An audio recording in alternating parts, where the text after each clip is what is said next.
الحمد لله نحمده سبحانه ونستعينه ونستغفره ونستهديه ونعوذ بالله من شرور أنفسنا ومن سيئات أعمالنا من يهد الله فلا مضل له ومن يضلل فلا هادي له ولا حول ولا قوة إلا بالله العلي العظيم وأشهد أن لا إله إلا الله وحده لا شريك له وأشهد أن محمدا عبده ورسوله وصفوته من خلقه وحبيبه قد بلغ الرسالة وأدى الأمانة ونصح الأمة وكشف الغمة وجاهد في سبيل دينه حتى أتاه اليقين فاللهم اجزه عنا وعن والدينا وعن الإسلام والمسلمين خير ما جازيت به نبيا عن قومه ورسولا عن أمته.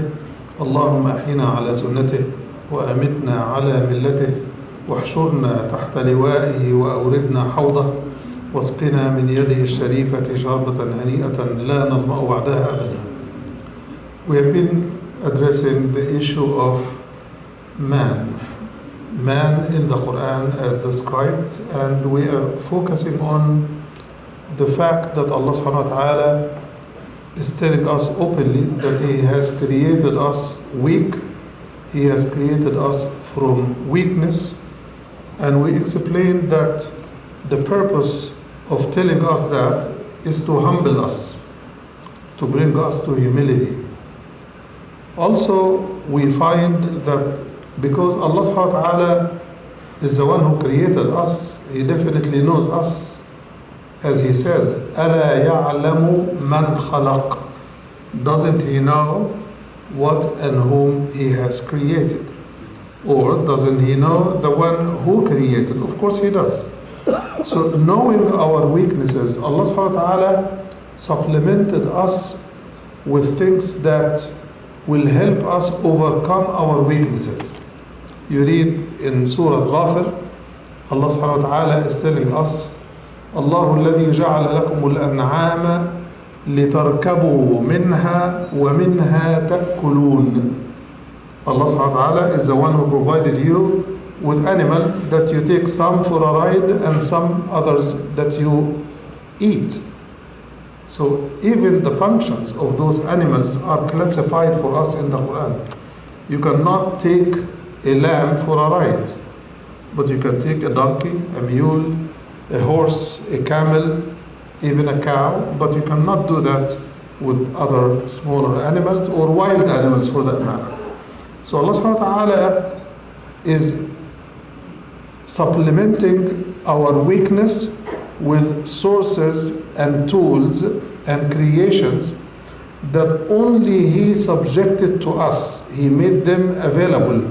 وَذَلَّلْنَاهَا لَكُمْ فَمِنْهَا رَكُوبُكُمْ وَمِنْهَا تَأْكُلُونَ. We have made those animals obedient and submissive to you. I don't know if you have seen, but I have seen animals when they are oppressed and they rebel. You cannot control them, whether it is a horse or donkey or anything.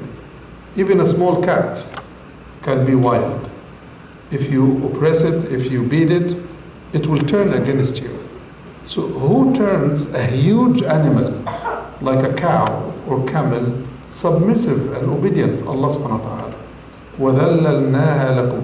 Why is the Quran counting the details of the blessings of Allah that would supplement our weakness? If the travel is 1 month, can you keep walking day and night for 1 month? No, you can't. Even with a good, strong animals that are accompanying you, you cannot take them for a ride all the distance. You have to rest, and you have to give your animal rest. So our weakness will come to us.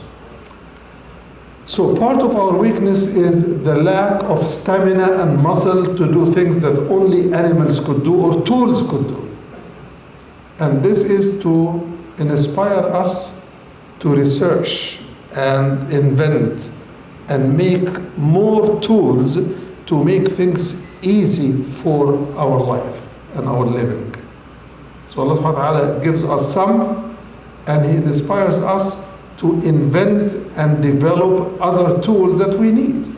So we have mechanical tools, engineering tools, machines, right? Like airplanes that fly and airspace shuttles that go beyond our lunar orbit.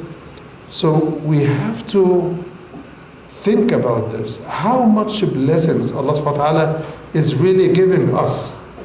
And are we grateful enough for what He has provided us? Are we grateful at all? Do we remember to be grateful, or do we forget? We do forget. We do forget. And that's why Allah subhanahu wa ta'ala, the only thing that He ordered us to do a lot of is dhikr. اذكروا الله ذكرا كثيرا. And then among the dhikr in particular, اذكروا نعمة الله عليكم. Remember the bounties of Allah upon you.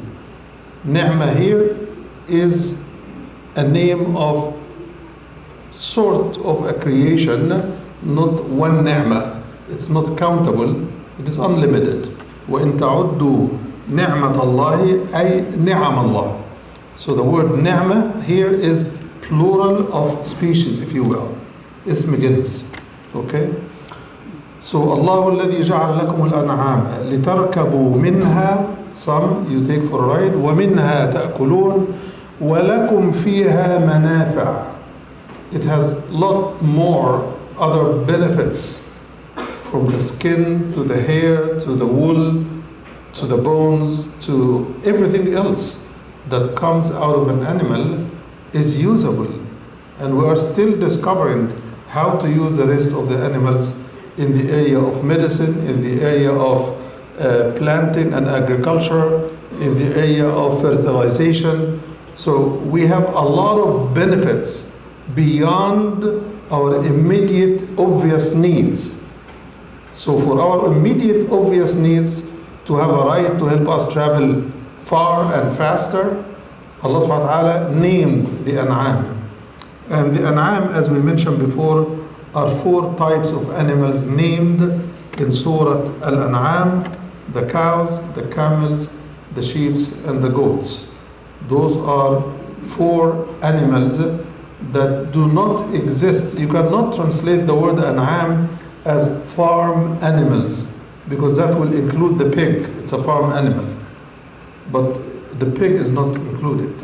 So Allah subhanahu wa ta'ala is telling us that beyond your immediate obvious needs, there are more benefits. وَلَكُمْ فِيهَا مَنَافِعَ, the plural of manfa'a, benefit. وَلِتَبْلُغُوا عَلَيْهَا حَاجَةً فِي صُدُورِكُمْ. You can use it to reach goals that you have based on your own imagination. Whatever ideas that come to your head, you can employ and use those an'am. وَعَلَيْهَا, on it. وَعَلَى الْفُلْكِ تُحْمَلُونَ. On it and on the boats and the ships, you are carried. It's amazing. In one ayah, Allah subhanahu wa ta'ala is telling us all of these benefits in a world of discovery to open the gates for us and to inspire us not only to use it and use it appropriately, but also to maintain it, keep it, and protect it. Recently, I read in the news that in Australia, they started to kill some camels, and they killed them en masse. And the Australian community revolted against the government for this, because they said it produces gases and it hurts the ozone, as if we do not. We and all animals produce gas, but you weigh the benefit versus the risk. And if Allah says something is beneficial, focus on the benefit and try to mitigate the risk and the harm it can produce. If we kill everything harmful, we would kill humans first, because it's the most harmful creature on earth. Everything else has a role, and it is playing its role meticulously by the book. We are the only renegades in the form of being a creation of Allah subhanahu wa ta'ala. So again, we understand that sometimes some beneficial tools and creations could be annoying, disturbing, and yes, harmful. But this is to show us further reminders of our weakness. We know the king Namrud at the time of Prophet Ibrahim, how tyrant and how rebellious he was against Allah subhanahu wa ta'ala. What killed him is something like a virus. You have sources of strength. You have to work to mitigate your weakness. So Allah subhanahu wa ta'ala, and inshallah next week we will explain this further, but I wanted to give you just a peek that Allah subhanahu wa ta'ala tells us in the Quran what to do to supplement our own weakness, especially in the area of the weakness of ourselves as humans, as creatures that Allah has created. That there are things that Allah has made mandatory for us in our life so that they can help us make up for our weaknesses. So you have the strength to exercise self-control when you want, and you have the power to be reckless and abuse that power or authority when you want. So it is not that we always cannot control ourselves. We decide whom to control ourselves before and whom we can abuse. We abuse when we secure the consequences are nothing. There will be no consequences, then we will rebel and we will be abusive. And this is what the Arabs used to say, من أمن العقاب أساء الأدب. He who does not account for consequences and feel secure about consequences, they do everything in their power that is wicked. So you could abuse your child because he has no power to push back.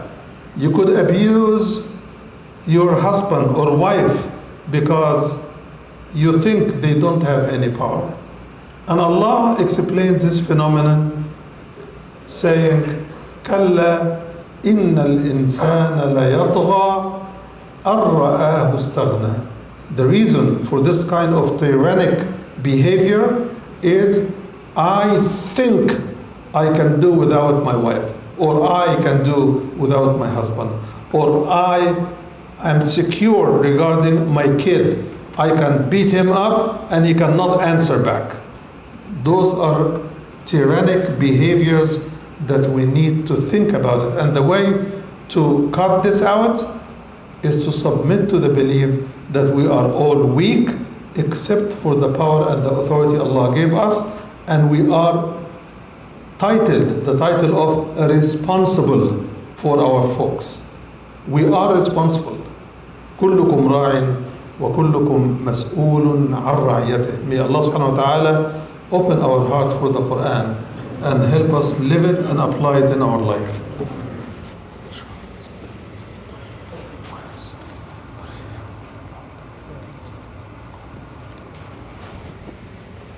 الحمد لله وكفى والصلاة والسلام على عباده الذين اصطفى وأشهد أن لا إله إلا الله وحده لا شريك له وأشهد أن محمدا عبده ورسوله اللهم صل وسلم وبارك عليه وعلى آله وصحابته ومن اتبع سنته بإحسان إلى يوم الدين. My dear brothers and sisters, the summer is here and there is no excuse for our children to be caged at home while we are praying Jum'ah. This is zulm. Anyone who has a child that can come and be quiet and participate in our prayer and listen to the Imam talking to them, they need to come. It is your responsibility as parents to make sure your children will replace your spot in the masjid. Make sure your spot is never empty. Teach your kids that your spot is becoming their spot. اللهم اهدنا فيمن هديت، وعافنا فيمن عافيت، وتولنا فيمن توليت، وقنا واصرف عنا شر ما قضيت. اللهم اقسم لنا من خشيتك ما تحول به بيننا وبين معصيتك، ومن طاعتك ما تبلغنا به جنتك، ومن اليقين ما تهون به علينا مصائب الدنيا. ومتعنا اللهم بأسماعنا وأبصارنا وقوتنا ما أحييتنا، واجعله الوارث منا، واجعل ثأرنا على من ظلمنا، ولا تجعل مصيبتنا في ديننا، ولا تجعل الدنيا أكبر همنا ولا مبلغ علمنا، ولا إلى النار مصيرنا. وإذا أردت بقومنا فتنة فنجنا منها يا مولانا، غير خزايا ولا مفتونين ولا مبدلين ولا مغيرين. اللهم لا تدع لنا في يومنا هذا ذنبا إلا غفرته، ولا دينا إلا قضيته، ولا مريضا إلا شفيته، ولا مبتلا إلا عافيته، ولا سائلا إلا أعطيته، ولا فقيرا إلا أغنيته، ولا ضعيفا إلا قويته، ولا ظالما إلا قصمته. اللهم عليك بالظالمين والمعتدين والجبارين في الأرض، فإنهم لا يعجزونك. أقول قولي هذا وأستغفر الله لي ولكم، فستذكرون ما أقول لكم، وأفوض أمري إلى الله، إن الله بصير بالعباد. وأقم الصلاة.